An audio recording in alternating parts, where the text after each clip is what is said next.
नमस्कार दोस्तों। आज एक बहुत ही महत्वपूर्ण कानूनी पेच के साथ मैं आपके सामने हाजिर हूँ और ये है जब दो कानून एक दूसरे से टकराते हैं तो फिर कैसे होता है, क्या होता है, तो इसकी हम बात करेंगे। ये केस है जो दिल्ली हाई कोर्ट ने डिसाइड किया।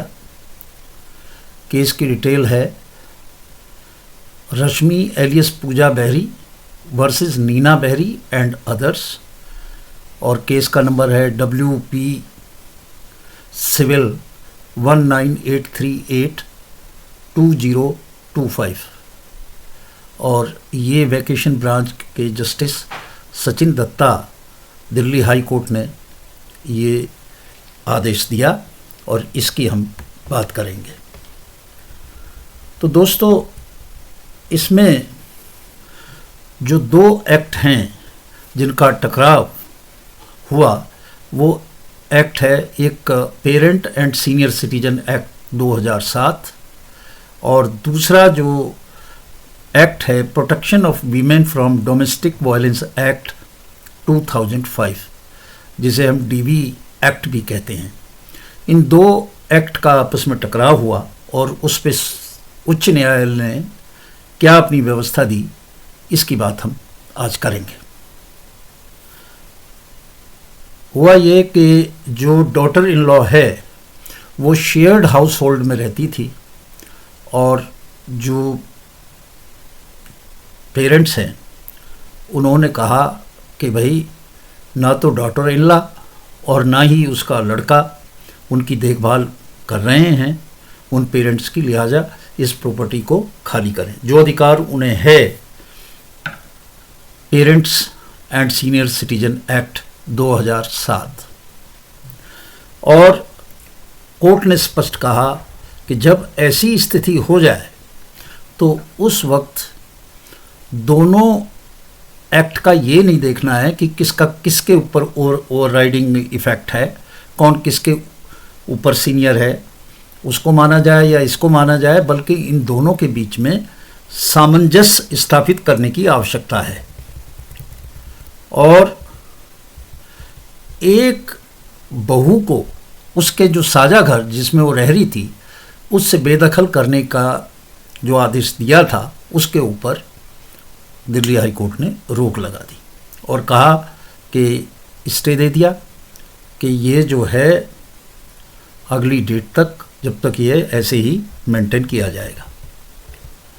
असल में हुआ ये कि डिस्ट्रिक्ट मजिस्ट्रेट वेस्ट GNCT ने इविक्शन किया था एक केस में और उसके बाद वो division commissioner department of revenue GNCT भी गई, उन्होंने उसको सही माना और उन्होंने कहा कि इविक्शन है। और इन दोनों आदेशों के खिलाफ जिसमें कहा गया था कि बहू को घर खाली करना पड़ेगा, वो हाई कोर्ट में गई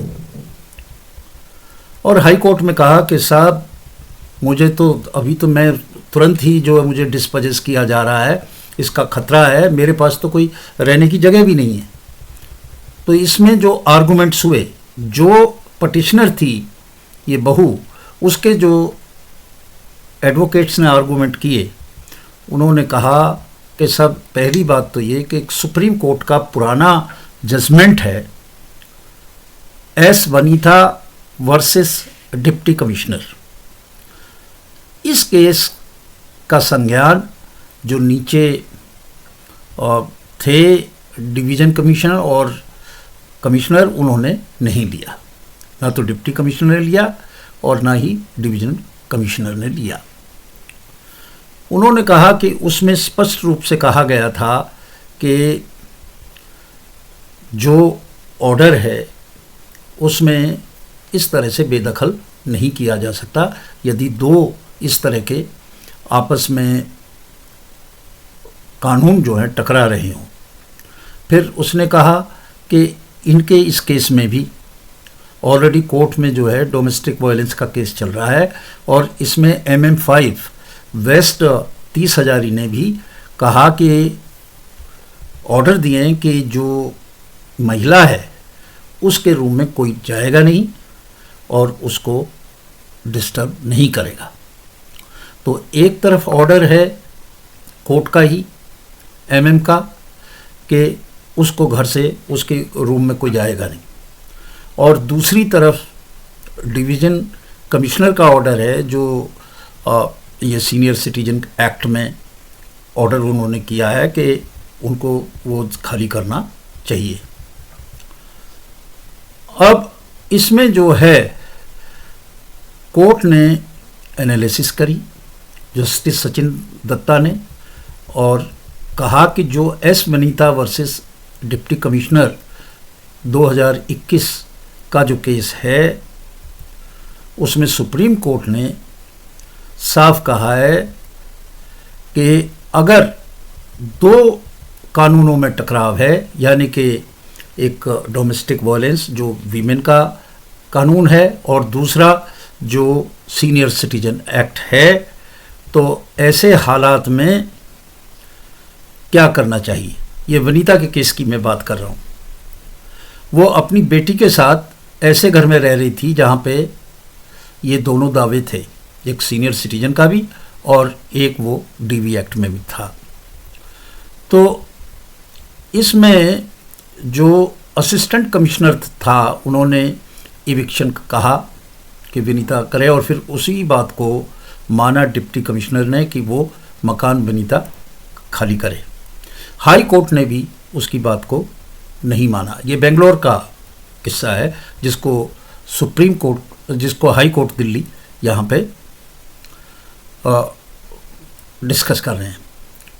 तो उन्होंने कहा भाई लीगल इशू क्या है। लीगल इशू ये है कि क्या इस तरह का घर शेयर्ड हाउस होल्ड, साझा हाउस होल्ड की कैटेगरी में आता है कि नहीं, क्योंकि वो तो साझा उसमें रह रही थी।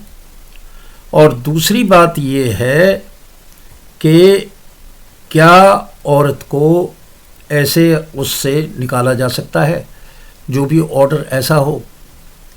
तो सुप्रीम कोर्ट ने 15 दिसंबर 2020 को ये विनीता वाला केस डिसाइड किया, और उन्होंने कहा कि अगर राइट ऑफ रेजिडेंस जो डीवी एक्ट में ऑर्डर है उसको दिया तो उसका तो पर्पस ही डिफीट हो जाएगा।